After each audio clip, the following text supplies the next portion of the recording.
The Fox News decision desk can now officially project that Donald Trump will become the 47th President of the United States. It is now official. CNN projects that Donald Trump has been elected president, defeating Vice President Kamala Harris and making a political comeback unlike any in modern American politics. America's future will be bigger, better, bolder, richer, safer, and stronger than it has ever been before. While I concede this election, I do not concede the fight that fueled this campaign. Salut, ici Valérie Baudouin. Il y a une semaine déjà, une majorité d'électeurs américains ont choisi d'élire Donald Trump à la présidence. Non seulement ça, il a gagné le vote populaire, a raflé tous les États clés et a gagné de nombreux sièges au Congrès. Au lendemain de l'élection, il y a des millions de gens qui se sont sentis carrément en lendemain de veille. Je parle pas d'alcool ici, mais bien d'un réveil brutal, plein d'inquiétudes et de questionnements. La déception qui est encore vive pour les démocrates, pour Kamala Harris qui a perdu et pour des millions de femmes à travers le monde qui imaginaient le dernier plafond de verre américain brisé. Malgré des accusations criminelles, malgré bon nombre d'allégations d'inconduite sexuelle, malgré des propos sexistes, malgré les menaces aux droits reproductifs, bon nombre de femmes ont choisi Trump plutôt qu'Harris.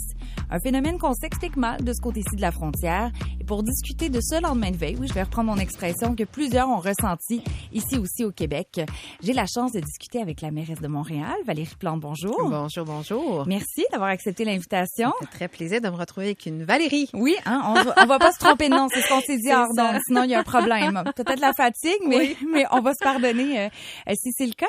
Je vais commencer avec une question très, très large. Ça a été quoi votre première réaction quand vous avez vu, je sais pas par où le prendre, soit la victoire de Trump ou la défaite de Kamala Harris?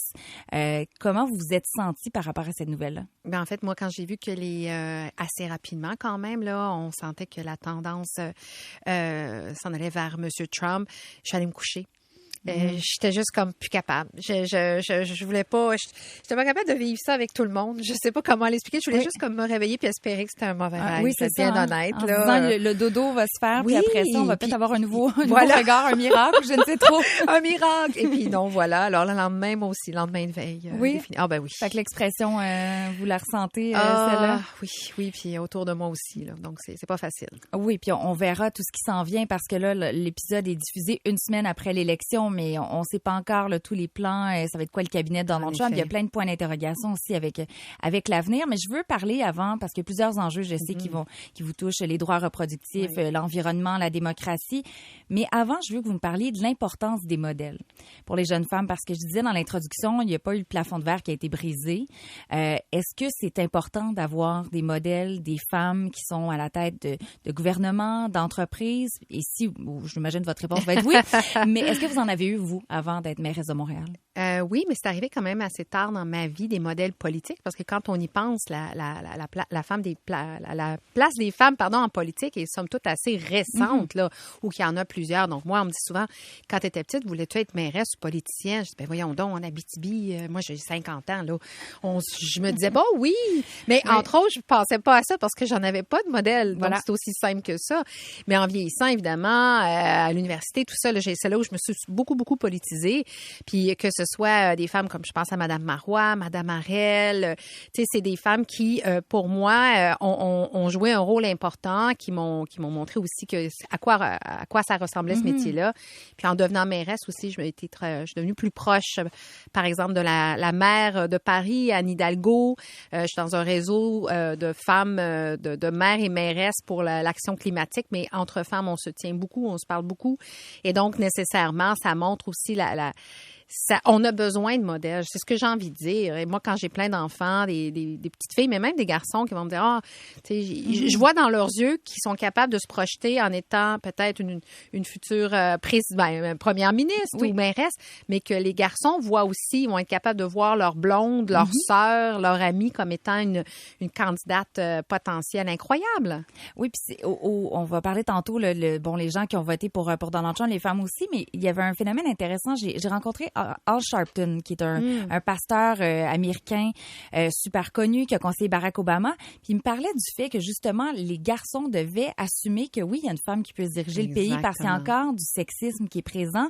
Puis il leur disait, hey, Il dit, levez-vous là si vous n'êtes pas venu du ventre d'une femme. Il dit, est-ce qu'il y a quelqu'un qui est venu d'une autre façon? Je le sais pas. Bien sûr, tout le monde reste sur le siège. Hein? Il n'y a pas eu de révélation. Et je trouvais ça bien que même là, il essaie d'avoir un message un peu féministe de Absolument. dire pourquoi vous avez, au contraire, vous devriez dire, hey, vous êtes un vrai homme si vous êtes capable d'épauler aussi votre femme à se rendre à son but, à ce qu'elle veut faire, là. Oui, tout à fait. Puis moi, juste dans ma vie, là, je viens d'annoncer que j'allais pas me représenter pour un 3e mandat. Puis mes 2 garçons, puis même mon chum, il était comme, es-tu sûre, maman? Es-tu sûre, Valérie? Oui. Parce qu'ils sont là, puis ils m'appuient, puis ils sont fiers aussi, mais j'ai aimé leur réaction, tu sais, comme, ils n'ont pas fait, tu fais une bonne job, mieux, maman. T'sais. Oui, c'est ça, là. Ils étaient comme, voyons, vraiment. Oui. Alors, je me disais, OK, je pense qu'il y a une pas pire job de fête, là, déjà. Oui. Ça avance, avance. On n'a pas fini le travail, c'est justement ce qu'on voit aujourd'hui. En Il y a plein de choses à régler encore. Puis d'ailleurs, pour se parler de travail qui n'a pas été fait, je ne veux pas dire travail qui n'a pas été fait, mais qui n'a pas été réalisé, Hillary Clinton, en 2016, c'était ça l'enjeu de sa campagne aussi. Elle jouait beaucoup sur la carte féminine de dire, je vais briser le plafond de verre. Je vais être la première femme présidente des États-Unis. Et je dois avouer que je faisais partie de celles plutôt qui pensaient que oui, elle allait être présidente en 2016.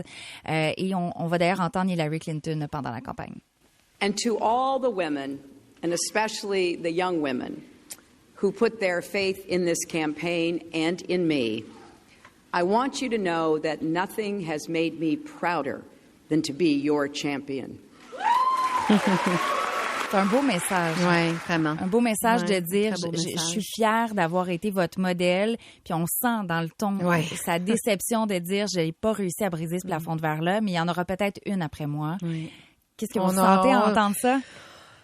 Ben, je veux dire, dans ce temps-là, on sait, là, Mme Clinton avait quand même remporté le vote populaire, hein, fait qu'on y était proche. Si le système était, si Mme Clinton se serait présentée au Canada, elle aurait été première ministre. Absolument. Là.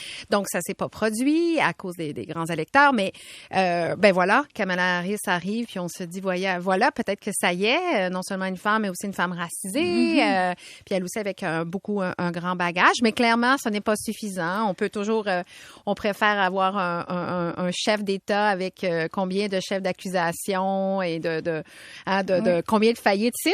Oui. Je veux dire, c'est fou, là. Qu'elle répétait 6. Oui. C'est assez impressionnant. Donc, je ne vais pas faire tout son état, son bilan. On va pas faire son CV. Je ne sais pas si c'est un CV, mais en tout cas, sa biographie, on va dire ça comme ça. Mais clairement, ce que je peux vous dire, c'est quand vous puis moi, enfin toi puis moi, Valérie, là, si Kamala Harris avait eu ne serait-ce qu'un de ces éléments-là, elle se serait même pas rendue jusqu'à la fin de la course.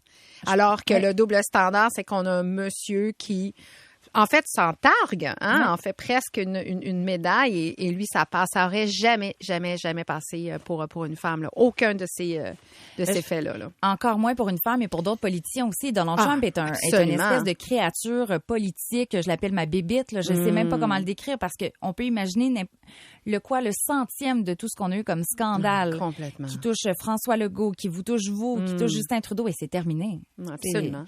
Kamala Harris aurait même démissionné, à mon avis, comme vice-présidente si elle avait eu des accusations criminelles et été reconnue coupable aussi. Parce que c'est pas juste ça, on n'est pas dans des allégations, là, on est quand même dans des faits où il y a des gens qui ont déterminé que ça méritait des accusations. Et là, sans parler, bien sûr, des propos sur les femmes qui ont été tenus aussi. Mon réflexe, c'est de penser aux fameux « childless cat ladies » de J.D. Vance, de dire que je traduis les femmes seules et genre malheureuses, là, parce que c'est vraiment ça qu'il voulait dire, célibataires, pas d'enfants avec leur chat. En 2024.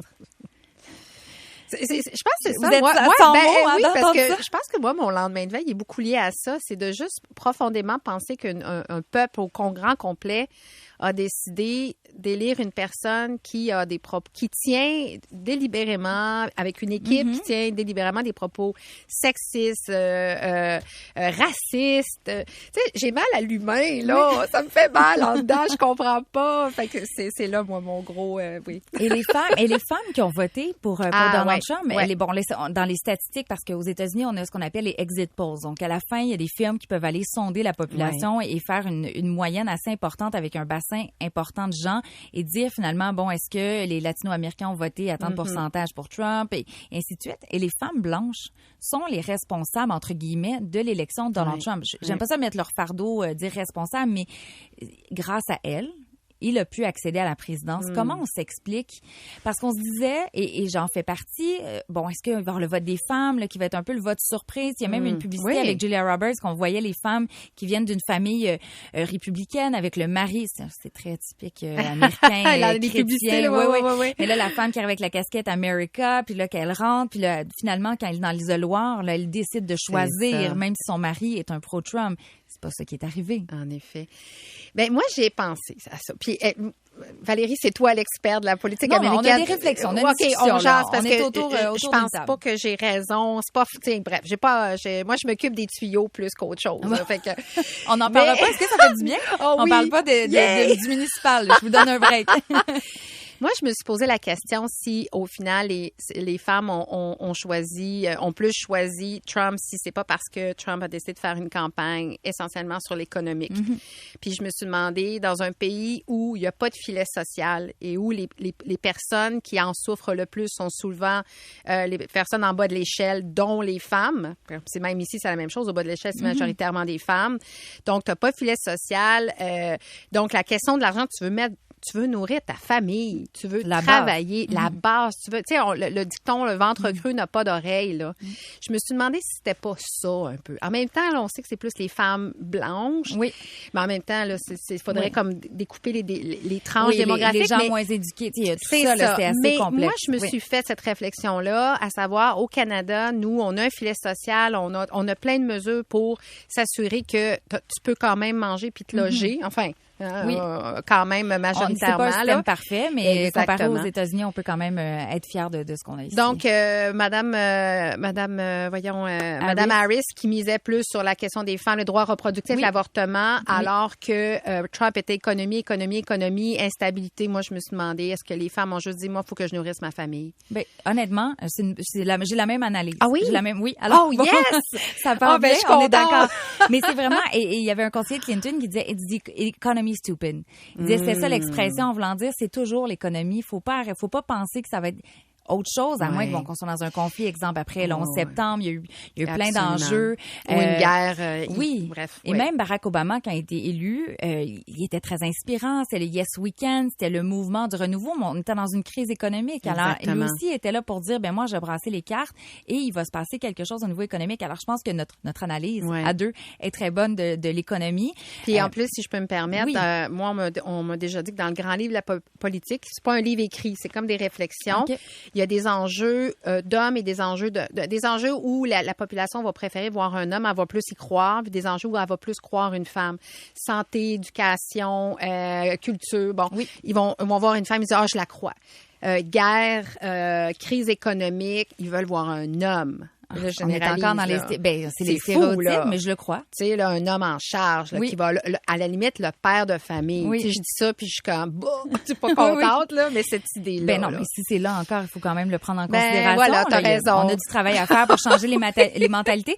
Là, justement, on se tutoie. Oui, c'est vrai. On essaie, c'est difficile. Alors, tu disais tout à l'heure, justement, le père de famille, en fait, tu viens de le dire, la mentalité masculine. Il y a aussi Trump le protecteur. C'est ce qui a parlé des femmes. On va écouter Trump au sujet des femmes. I'm going to do it whether the women like it or not. I'm going to protect them. I'm going to protect them from migrants coming in. I'm going to protect them from foreign countries that want to hit us with missiles and lots of other things. Alors bon, ça c'est une des parties parce qu'elle dit je vais les protéger, qu'elles veulent ou non finalement parce que je vais protéger des immigrants, je vais protéger des missiles, je vais protéger tout. Mais c'est justement cette image, nous quand on entend ça ici, là, moi ça me fait frémir. Moi je suis pas bien. Là, vous ne voyez pas, mais physiquement on a comme un petit malaise et là on se dit mais là mon Dieu j'ai pas besoin d'entendre ça. Au contraire, ici je pense qu'un homme dit ça, t'es comme ok je vais pas voter pour toi là. Je veux dire qu'est-ce que t'es en train de me dire. En effet. Mais je pense que ça revient au stéréotype de je vais te protéger. Et il y a encore cette culture-là, et il y a encore beaucoup de sexisme aux États-Unis, c'est évident. Donc, je trouvais juste ça assez particulier. Oui, ça parle, ça dit ça, puis on entend un peu des madames en arrière. Oui, c'est ça. Les Women for Trump, il y en a beaucoup. Là, j'en ai vu énormément dans les rassemblements politiques. Il y a beaucoup, beaucoup de femmes, plus qu'on peut l'imaginer. Et je pense que l'économie, c'est une raison, et tous les autres enjeux, parce que là, il y a ce qui se passe en Ukraine, ce qui se passe en Israël, il y a de l'incertitude, et ils veulent avoir comme le papa qui est OK. Bien, surtout quand on brandit comme il fait là, la menace des immigrants. Donc là, c'est une menace physique de gens qui viendraient comme on sait comment ils parlent des on joue immigrants. Sur la peur. Là, absolument. Puis après ça, par contre, le glissement est tellement facile à dire. D'un point de vue moral, je vais vous protéger aussi, vous les femmes. Donc, je vais me mêler de vos droits reproductifs parce que dans le fond, tu sais, c'est hyper paternaliste. Vous savez pas trop quoi faire de votre corps. Fait que, tu sais, je vais vous protéger. Là, je vais être un peu cruelle, mais je vais paraphraser Donald Trump qui avait dit aussi sur Truth Social, il disait les femmes sont pas en sécurité, sont pas heureuses, ça va pas bien, mais il dit quand je vais être élu, elles vont tellement être heureuses qu'elles ne penseront même plus à l'avortement. C'est ça, on est sans mots. En fait, je sais pas par quel bout le prendre. C'est dire, premièrement, ton bonheur est associé à qui est président. Exactement. Première étape. Et la deuxième, c'est aussi que quand tu es heureux, tu penses pas à l'avortement. Je pense pas que c'est un lien avec le bonheur de penser à l'avortement. Ça a lien plus à avoir un choix dans une situation qui peut être difficile pour plusieurs personnes de décider qu'est-ce qu'on veut faire avec notre corps. Mais écoute, si le remède entre guillemets aux grossesses non désirées et le bonheur, ben mon Dieu, je ne sais trop. Peut-être qu'on a trouvé une solution. Un petit miracle, une nouvelle façon de se protéger. Mais bref, en tout cas, c'est assez particulier. Alors, on est encore en train de décortiquer pourquoi les femmes ont voté pour Trump. Bon, là, on a une petite piste de solution. Mon autre question, est-ce qu'on est prêt aux États-Unis, à votre avis, à élire une femme, à ton avis? Ben c'est sûr que lendemain de veille, ma réponse est non. Est-ce qu'on est plus dur avec les femmes encore? Oui. On peut parler d'ici, on peut parler d'ailleurs. Ben c'est facile. On peut faire des parallèles. Je veux dire, aux États-Unis, là, je veux dire, ils vont dans une direction. Je veux dire, on va peut-être pas. Déjà ici au Canada, on le voit que certains vont tenter de jouer le jeu de Trump, d'être très polarisant, d'utiliser un langage très populiste pour attirer les foules, sursimplifier les enjeux avec des slogans. Tu sais, on le voit un peu là, ici au Canada. Mais et les stéréotypes existent aussi, les doubles standards existent là. Pas comme aux États-Unis. Je pense qu'aucun je sais pas, aspirant à être premier ministre pourrait se permettre de dire ce que Donald Trump dit, et tant mieux. Mais j'ai envie de vous dire, tu sais, des fois, quand on me dit, mais y a-t-il encore des doubles standards? C'est toujours une question difficile parce que comment tu veux l'expliquer? Mais là, j'en ai un exemple. Oh, j'aime ça. Ben, encore une fois, la semaine dernière, j'ai annoncé que je me représentais pas.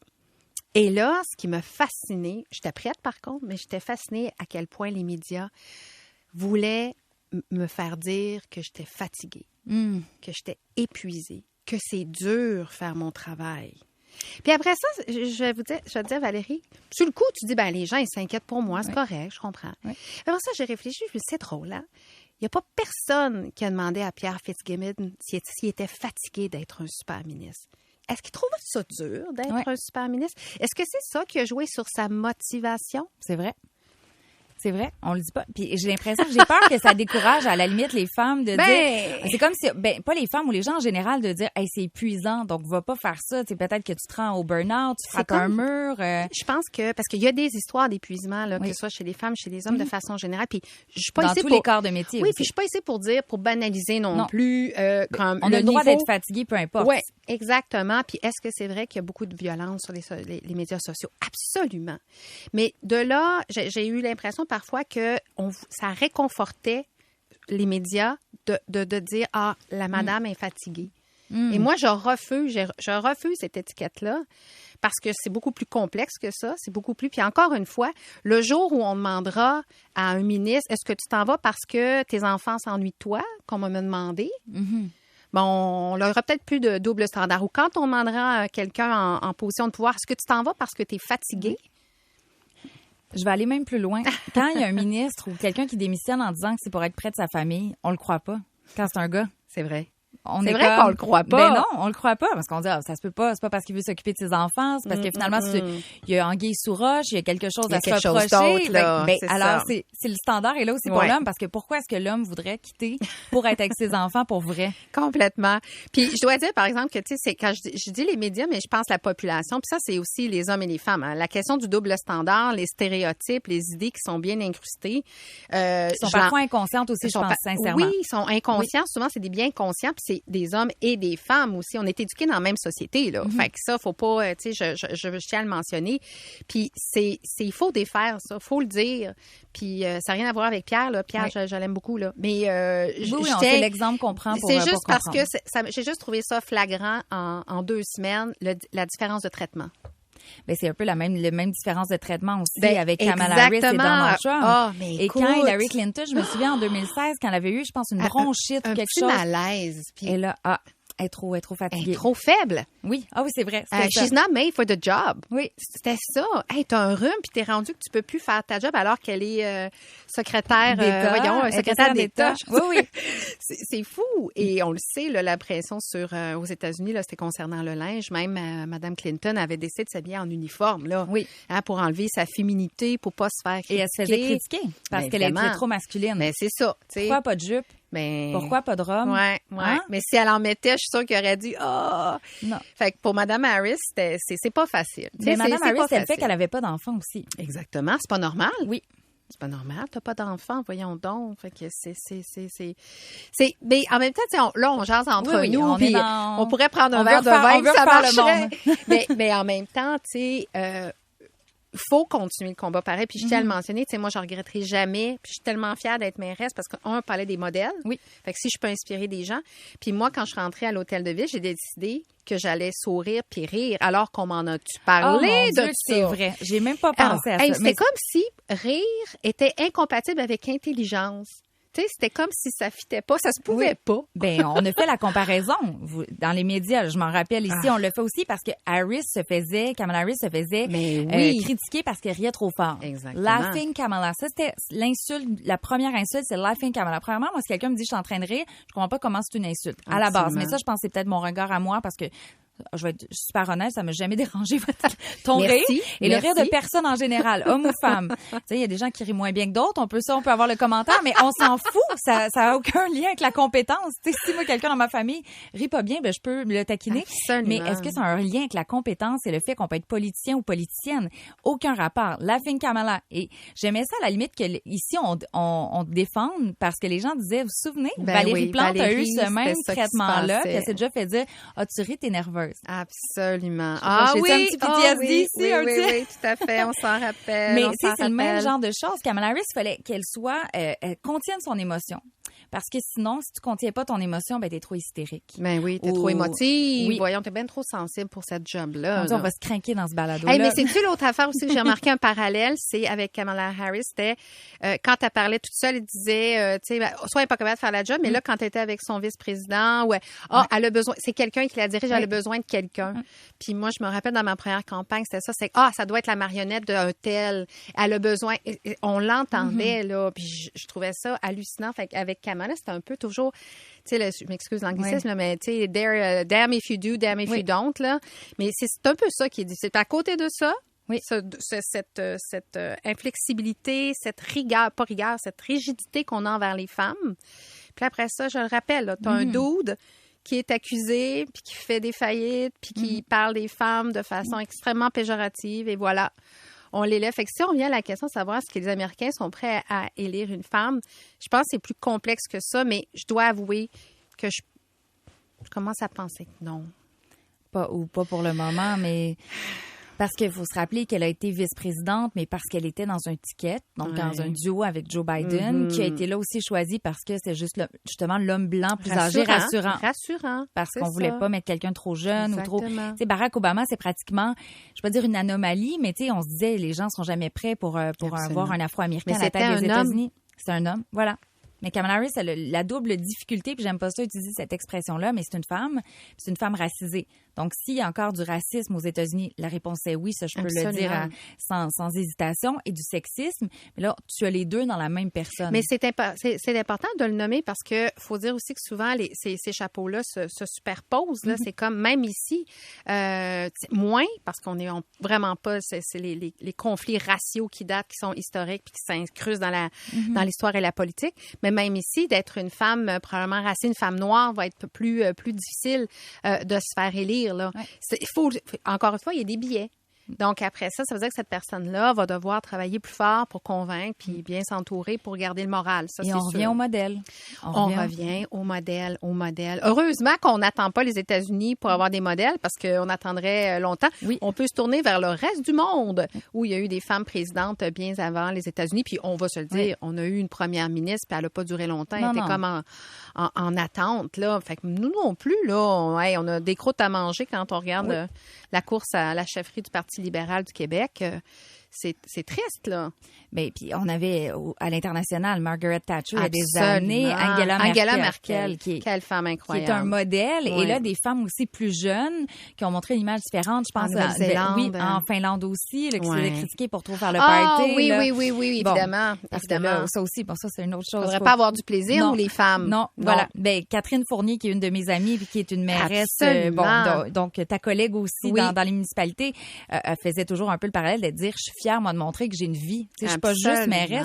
Parce que quand tu veux être un modèle, il faut démontrer qu'aussi, c'est pas juste... Oui, tu fais ton travail, tu es disponible. Je sais, là, c'est 24 heures sur 24, là, ce travail-là, justement.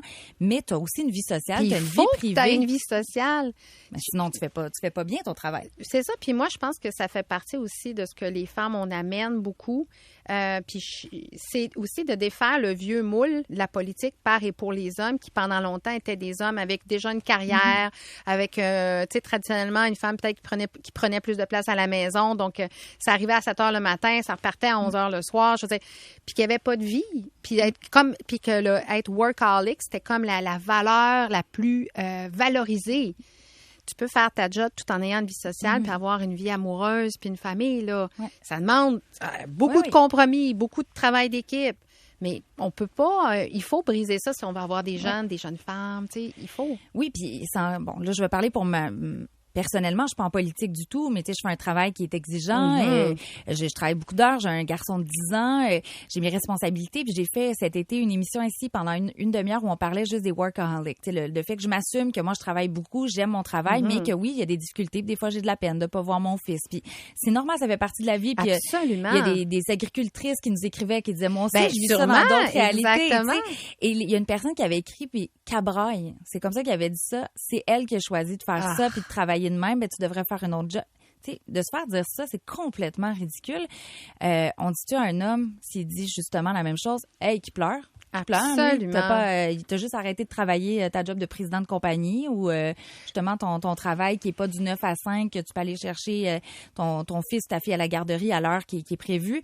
Mais bon, je ferme ma petite parenthèse. Non, mais je te comprends parce que c'est puis de s'assumer d'être workaholic ou d'aimer travailler, là, c'est très bien. Puis je pense que c'est là aussi, puis là, on tombe plus dans un sujet plus large, mais pour les femmes, c'est qu'on leur demande aussi d'être parfaite sur tous les plans. Moi, je m'excuse, mais je pense que tu peux être une mère qui est moins présente puis être une mère fabuleuse, là, puis ça va pas comme faire de ton... Tu sais, cette vision romantique. Non. Mais fait que c'est ça aussi, le double standard de ce qu'on s'attend. On revenait à la même chose, là. Le monsieur qui s'en va, qui quitte sa job, c'est pour être proche de ma famille. Ouais, t'es sûre? C'est vraiment ça la raison? On va plonger dans les enjeux parce que je vais t'entendre sur plusieurs enjeux.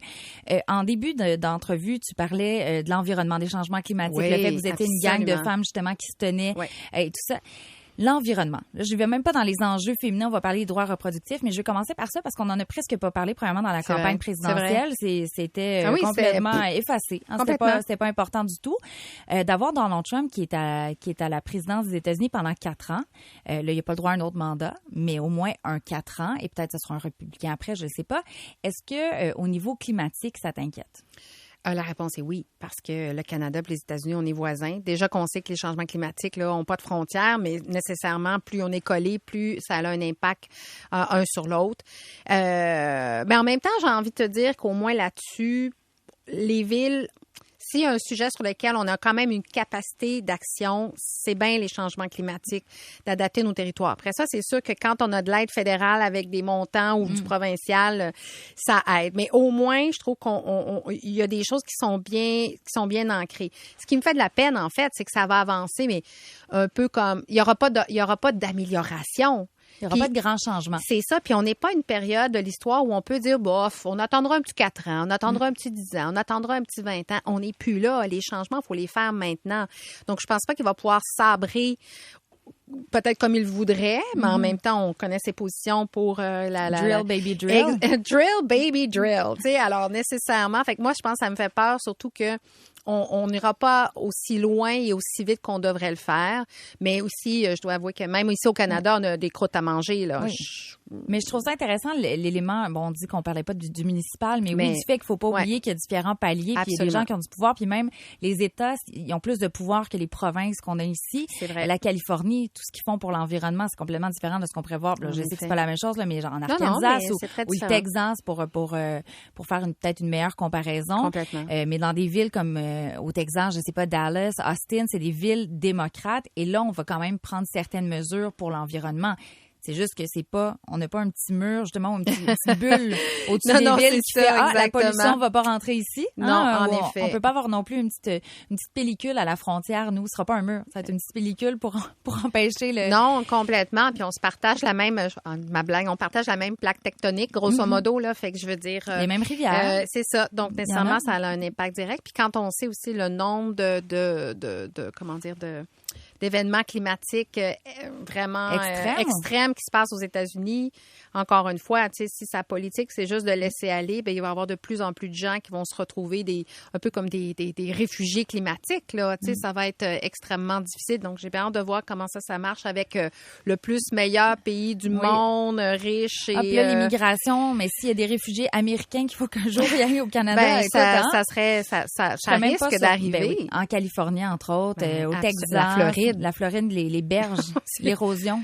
C'est épouvantable. Ça continue à se construire en Floride. Hein. J'étais là-bas, à Miami. Là, c'est le niveau de l'eau, mais ça construit des tours. Mais bon. Mais ça, c'est America, hein? America. Comme disait Elvis Gratton, think big. Je dirais pas le petit mot après, mais c'est exactement ça. C'est exactement la mentalité. Donc, pour l'environnement, on verra ce qui va se passer. Ouais. Mais je pense pas qu'il va y avoir un John Kerry qui va le conseiller ou quelqu'un qui... Tu sais, Elon Musk, avec tous ses défauts, au moins, il est pour... c'est drôle parce que Trump, je fais juste une autre parenthèse, il voulait plus investir pour les bornes. Électrique? Oui, parce qu'il y a eu beaucoup dans l'Inflation Reduction Act. Dans tout ce qui a été voté, Biden a mis énormément d'argent pour électrifier justement le transport, mais aussi avoir des bornes parce qu'il y a plusieurs endroits. Puis pour être allé aux États-Unis, il y a des endroits où tu trouves une borne, c'est extraordinaire. Là. Je veux dire, c'est très facile. Difficile. Mais il y en a que c'est difficile. Dans certaines villes, oui, il y a des villes. Je suis allée au New Jersey. Tu vas à New York, ça va, mais dans le New Jersey, là, je pense qu'il fallait faire, je sais pas combien de kilomètres juste pour trouver une borne. Il n'y en a pas dans les centres d'achat. Oui, puis il n'y en a pas à côt des hôtels. C'est ça, comme nous, on a de plus en plus. Exact. Là, on veut changer ça parce qu'on dit si on veut des véhicules électriques, il faut quand même, c'est logique, avoir des bornes. Et là, pour la petite histoire, Donald Trump était comme, hey, moi, je veux rien savoir de ça, on va couper là-dedans. Là, t'as Elon Musk l'a convaincu. Elon Musk est là et tout à coup, finalement, je vais continuer à investir dans des bornes. Je dis ça, je dis rien. En tout cas, Elon Musk. Mais écoute, on va prendre ce qu'on peut, là. Alors, regarde, j'ai trouvé un petit avantage au duo Elon Musk et Donald Trump. L'autre élément qui nous inquiète de ce côté-ci de la frontière, puis on en a fait un débat, qui était nécessaire, je pense, juste pour voir si on est bien protégé, c'est le droit à l'avortement. Ouais. Parce que, et c'est là que la frontière est perméable. Au niveau social aussi. Quand il y a eu le renversement de Roe contre Wade, il y a un peu plus de 2 ans, on a tous été un peu sous le choc. Complètement. Oui, il y avait des forces qui se préparaient à ça depuis des années, mais une fois que ça arrive, c'est là que le choc est là. Et on a eu un débat de société ici de se dire, et c'est là que tout ce qui se passe socialement nous affecte. Est-ce que nous, ici, on est protégés? Est-ce que nous, ici, on est prêts? Est-ce qu'il pourrait y avoir un recul des droits? Dépendamment, là, il y a des gens qui disent est-ce que dans le gouvernement conservateur, il pourrait y avoir ça? Il y a eu toutes ces spéculations-là. Est-ce que toute la question des droits reproductifs, ça t'inquiète aussi? Là, je suis dans des questions sur l'inquiétude, mais c'est quand même ça un peu le bilan qu'on peut faire. Oui. La réponse est oui, parce qu'on peut jamais prendre rien pour acquis. Je veux dire que ce soit aux États-Unis, que ce soit dans d'autres pays. En général, c'est les femmes qui paient en premier le prix de politique, j'allais dire conservatrice, mais c'est réactionnaire, là, selon moi. Là, donc, on est vraiment, je pense qu'il faut rester toujours aux aguets. Je pense que ça demande aussi d'éduquer beaucoup les plus jeunes générations pour qui c'est une option. Puis tant mieux, on est fiers que pour elles, ça soit facile d'accès, mais il faut quand même le questionner parce qu'on a vu ce qui s'est passé aux États-Unis. Et le mot-clé, c'est accès. Accès. Parce que j'ai fait un épisode du balado avec Dr. Dr Diane Franqueur et aussi une chercheure à la chaire avec moi là, qui travaille sur le droit à l'avortement. Puis il m'expliquait que l'accès est tellement inégal aussi, que ce soit au Canada, surtout exemple dans les Maritimes, c'est très dur l'accès. Oui, c'est vrai. C'est difficile. Alors on doit, je pense, travailler là-dessus. C'est peut-être là aussi que ça va jouer dans les prochaines années, c'est de s'assurer qu'il y a du financement, puis parce que si tu n'as pas d'accès. Ah non, effectivement, tu peux dire je suis pour un droit, mais tu peux pas l'exercer. Tu peux pas l'exercer, effectivement. Donc, non, je suis tout à fait d'accord avec toi. Il faut absolument que ça soit, qu'on reste extrêmement vigilante, mais pour moi, ça demeure, c'est pas un enjeu pour les femmes, là. C'est, oui, évidemment, pour des raisons évidentes, mais ça doit demeurer un enjeu pour les hommes aussi. Tu sais, un peu comme tu disais tantôt, là, soutenir, pour moi, c'est pas une question d'être féministe, là, en fait, oui, mais c'est vraiment d'être humaniste, de pouvoir choisir pour soi. Je veux dire, ça s'applique pour les hommes, pour les femmes, ma sœur puisse avoir le choix. Exactement. C'est extrêmement, extrêmement important. Puis c'est-tu comme l'autre enjeu, moi, qui me fait peur? Celui sur le droit reproductif majeur, accès, mais aussi comme tout ce qui vient avec l'éducation et tout le reste, et la question des armes à feu. Moi, ça, c'est bien différent. On n'a pas un amendement qui garantit le port d'armes. Exactement. Mais quand même, moi, je tiens quand même à le mettre dans les airs que c'est quelque chose sur lequel on doit continuer à être vigilant. Notre système n'est pas parfait, loin de là, mais ne devenons pas les États-Unis. Puis surtout quand on sait que la frontière est pas étanche, puis quand on a une augmentation des crimes, de la violence armée, entre autres chez les jeunes, ben je peux vous dire que les armes, on le sait d'où ils viennent. Là, oui, j'avais posé la question. Donc, plus il y a d'armes en circulation, plus ça peut être une problématique ici, puis dans une grande ville comme Montréal et dans d'autres grandes villes canadiennes. Absolument. Donc, c'est ça lien-là aussi avec les Américains qui, pour moi, me fait un peu frissonner. Là. Et je pense que c'est un enjeu qu'on comprend très mal. Oui, en effet. Parce que je suis allée dans un gun show, donc une espèce de foire aux armes à feu en Ohio il y a 2-3 semaines. Premièrement, le sentiment que j'ai eu en rentrant d'avoir autant d'armes autour de moi, là, des milliers. Ça faisait quoi? J'avais une petite boule dans le ventre. J'étais comme, c'est un peu suffocant. Ah oui, je sentais que les murs se rapprochaient. On n'est pas habitué. J'ai déjà vu des armes de chasse, j'ai vu des policiers armés, tout ça. Je veux dire, c'est pas, j'ai pas peur dès que je vois une arme à distance, mais je veux pas les avoir près de moi. Puis il y avait des R15 roses, il y avait des petites armes à feu mauves avec un petit drapeau, il y avait des sacoches pour pouvoir cacher son arme à feu. Il y a une culture derrière qu'on ne connaît pas. Et un AR-15 ou une arme semi-automatique, j'en ai vu à 275 $. Il y a des R15 à 2000, mais je veux dire, des armes semi-automatiques, j'en ai vu à 275 $. Puis j'étais avec mon chum, puis on s'amusait à regarder les prix, puis on essayait de faire se faufiler comme avoir l'air des clients, là. Tu sais, je suis pas la journaliste, rien. Le but, c'était un peu de, moi, j'aime ça être vraiment, comprendre, parler aux gens, tout ça. Et je sais pas si j'ai compris. Je sais pas parce que ça fait pas partie de ma culture, mais il y a quelque chose de foncièrement inquiétant de voir le marketing qui est fait avec ça et le marketing des armes où l'encadrement va pas se terminer, va pas s'améliorer dans les 4 prochaines années. Et ça, c'est un autre enjeu. On vient de parler d'environnement tantôt. L'enjeu des armes à feu, on n'en a pas parlé non plus pendant la campagne électorale. Ben non, parce que qu'il n'y a rien qui va changer. Ben oui. Je suis désolée d'être aussi négative, mais... Ben c'est loin de ça. Je veux dire, même les démocrates aussi. Puis, tu sais, sur plusieurs questions, même on peut se dire que Mme Harris, elle aurait pu être qualifiée comme une conservatrice là, au Canada. Hein, faut se le dire. Là. C'est très bien précisé. C'est moins pire que Trump. En fait, c'est pas moins pire. Elle est tellement meilleure à tellement de niveaux, mais au niveau de ses politiques, on n'était pas non plus dans quelque chose d'hyper progressiste. Non plus, là. Non, exactement. Oui, non, on n'était pas là. Surtout au niveau des armes à feu. Ben oui, elle était fière de dire qu'elle avait un Glock puis que pouvait... Mais je pense que t'as pas le choix. Non. Ça, puis d'avoir la foi. Tu sais, aux États-Unis, il faut que tu ailles un gun, puis il faut que tu ailles... Gun and God. On a trouvé un slogan. On fera pas de t-shirt, je vous promets. Il y aura rien de fait avec ça. Ça reste ici dans l'univers du balado. Je vais en profiter pour changer de sujet parce que là, on va sinon trouver trop de bonnes idées pour eux. Ouais, on veut pas ça. On veut pas ça. La démocratie, ça c'est un autre enjeu. Je pense que on a poussé des réflexions ici parce que il y a eu le 6 janvier 2021. Il y a les contestations de l'élection qui perdurent encore aujourd'hui. Je parle pour 2020 parce que là, un peu ironiquement, la soirée de l'élection, Donald Trump a arrêté d'écrire sur X ou sur Truth Social qu'il y avait de la fraude au moment où il commençait à gagner. Ah ben. Tout s'est bien réglé. Ça, c'est l'ironie. Puis je suis contente que les démocrates sont pas entrés dans ce jeu-là. Non, c'est vrai. Parce qu'il aurait pu être amer puis commencer à dire oui, il y a de la fraude, c'est pas normal que Donald Trump gagne le vote populaire parce que ça pour moi c'était une surprise. Je m'attendais pas à je pense ça. Que personne s'attendait J'avais pas à ça, du tout vu ça dans ma boule de cristal politique. Et sur la question de la démocratie, quand Kamala Harris a fait son discours de concession, elle a parlé justement d'un élément lié à la démocratie et j'ai trouvé que c'était très, on dit en anglais class act, là, mais c'était une petite pointe, mais en même temps, je trouvais qu'elle faisait bien de le souligner. On écoute Kamala Harris sur la démocratie. A fundamental principle of American democracy is that when we lose an election, we accept the results. That principle, as much as any other, distinguishes democracy from monarchy or tyranny. And anyone who seeks the public trust must honor it. C'est la base.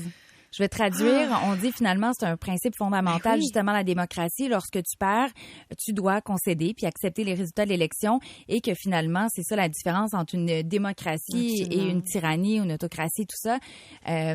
Comment vous réagissez? Ben, ça aussi, tu réagis. Hey, j'ai de la difficulté avec le vous et le tu. Oui, non, mais c'est pas grave, là, c'est pas grave. Mais, de me donner des frissons encore parce que je t'ai trouvé ça effectivement très classy, là, très élégant de sa part. Puis en même temps, envoyer une pique en disant, tu sais, c'est quand même une personne qui voilà, M. Trump qui criait pas au scandale, mais à la fraude et tout le reste. Mais en même temps, tu sais, Trump le dit, là, on sait c'est qui ses modèles, Kim Jong-un, Erdogan. Tu sais, il aime les comment dire, voyons comment on appelle ça, les dictateurs, Poutine, etc. Et effectivement, elle a raison de dire que c'est un principe de base. Et c'est pour ça que même si ça fait mal, il faut accepter ce qui s'est passé. Ça a été fait. Après ça, on peut critiquer peut-être le mode électoral, le mode de scrutin, puis on a ces conversations-là ici aussi, n'est-ce pas? Mais il en demeure pas moins qu'une démocratie, il faut accepter le résultat. Mais on s'attendrait à ce qu'un candidat à la présidence, lorsqu'il perd, fasse pas un tantrum, là, tu sais, fasse pas une crise. Une crise de bacon, une crise du bacon, merci. C'est en plein ça, Valérie. Et accepte, parce que c'est la démocratie qui parle. Donc, je ne suis pas du tout étonnée que Donald Trump ait décidé de changer son fusil d'épaule pour et qui ne parle plus de fraude, n'est-ce pas? Pas du tout. Alors, on espère que la démocratie américaine va tenir le coup avec tout ce qui s'en vient. On espère. J'aimerais terminer un peu sur une note d'espoir parce qu'on a parlé de choses assez négatives, inquiétantes. On a parlé du lendemain de veille qu'on a tous ressenti un peu parce qu'il y a de l'incertitude. Puis même pour les gens qui aiment Donald Trump, économiquement parlant, qu'est-ce qui va se passer avec les tarifs? Quel impact, on n'en a même pas parlé, mais on peut avoir ici sur l'inflation? Est-ce qu'il va y avoir une récession? Partenaire financier, économique, donc c'est majeur. Oui. Alors, c'est normal d'avoir des inquiétudes, peu importe notre couleur politique. Ça, je pense que c'est quelque chose de foncièrement normal. Comment vois-tu la place des jeunes, la place des femmes qui vont s'organiser, les forces qui vont s'organiser pour les 4 prochaines années? Parce que là, on est déjà en train de penser à l'après. Ben oui. Les démocrates n'ont pas le choix de le faire. C'est ça. Est-ce que les jeunes sont assez inclus? Qu'est-ce qu'on peut faire? Je sais pas, le conseil de Valérie Plante, si les démocrates l'écoutaient. Ben, je pense qu'il va y avoir un grand examen de conscience à se faire. Moi, c'est sûr qu'il y a des choses sur lesquelles ça va être difficile pour eux d'agir. Comme je disais, déjà, le mode de scrutin, on peut se poser des questions. La question du financement des partis, c'est là que ça rend aussi difficile à des jeunes, à des femmes, à des personnes qu'on voit moins, de pouvoir gravir les échelons parce que le modèle financier des campagnes américaines est complètement... Je sais même pas comment le qualifier tellement c'est hors de contrôle. Oui. Moi, je dirais ça.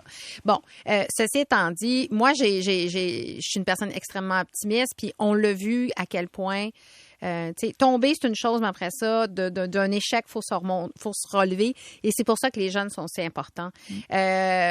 J'ai extrêmement confiance qu'ils vont réussir à trouver leur chemin. Puis je pense que nous, ce qu'on a de mieux à faire, ceux qui sommes en position de pouvoir, c'est de leur dire à quel point ils sont importants. Et dans certains cas, c'est pas pour m'envoyer des fleurs, mais d'être capable de démontrer aussi que des fois, le pouvoir, on n'attend pas qu'on nous l'enlève, on l'offre. On dit, hey, le pouvoir, c'est beau, mais je vais vous le laisser. Et je vous fais confiance, complètement confiance, que vous allez en faire quelque chose qui vous représente. Puis, oublions pas non plus que, bien que la population est très vieillissante au Canada puis aux États-Unis, les jeunes, dans quelques années, vont voter encore plus. Et j'aime penser qu'ils seront prêts. Mais en même temps, les défis sont grands. Oui. Là, tu me dis un message d'espoir. Oui. Fait que là, je suis comme full positive. Mais c'est correct, c'est ça. On Mais essaie de terminer sur une bonne note. c'est Parce qu'on ça. veut pas un balado déprimant. C'est pas ça le but, là. Moi, je veux pas que les gens soient tristes à la fin de tout ça. Mais c'est sûr qu'il va y avoir des questions à se poser sur, tu sais, un peu comme la crise, la polarisation de la politique aux États-Unis, en tout cas. Je pense qu'ici, on est moins là-dedans, et tant mieux, mais il faut faire attention.